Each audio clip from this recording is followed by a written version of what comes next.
მოგეხსენებათ ამ დღეებში ქართული პარტიის დამფუძნებლები ჩვენ ყველანი შევიკრიბეთ ქვეყნის გარეთ გასაგები მიზეზების გამო რათა გაგვეხილა ქართული პარტიის სტრატეგია უახლოესი პერიოდისთვის. მივიღეთ გადაწყვეტილება სამ ყველაზე მნიშვნელოვან ძირითად საკითხზე. პირველი, მივიღეთ გადაწყვეტილება შეიქმნას და გაძლიერდეს პარტიის პოლიტიკური ინფრასტრუქტურა. კერძოდ,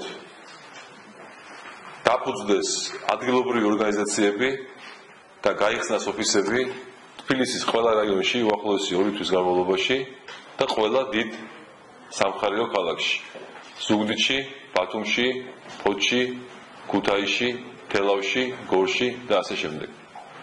მეორე, შევთანხმდით, რომ შეიქმნას და გამოიცეს სააკაშვილის დანაშაულთა წიგნი. ანუ კრებული, სადაც აღწერილი იქნება ყველა ის ფაქტი დანაშაულებრივი, რომელიც მისმა ხელისუფლებამ ამ წლების განმავლობაში ჩაიდინა. ეს იქნება ფაქტობრივი მონაცემების კრებული, მაღალტირაჟიანი, რამდენიმე ენოვანი და ფართო გავრცელების. და მესამე, მივიღეთ გადაწყვეტილება, რომ შეიქმნას ფონდი, რომელიც ქართული პარტიის ხედვის ფარგლებში ხელს შეუწყობს დროში დეტალურად გაწერილი ანტიკრიზისული სამოქმედო გეგმის ჩამოყალიბებას და შექმნას.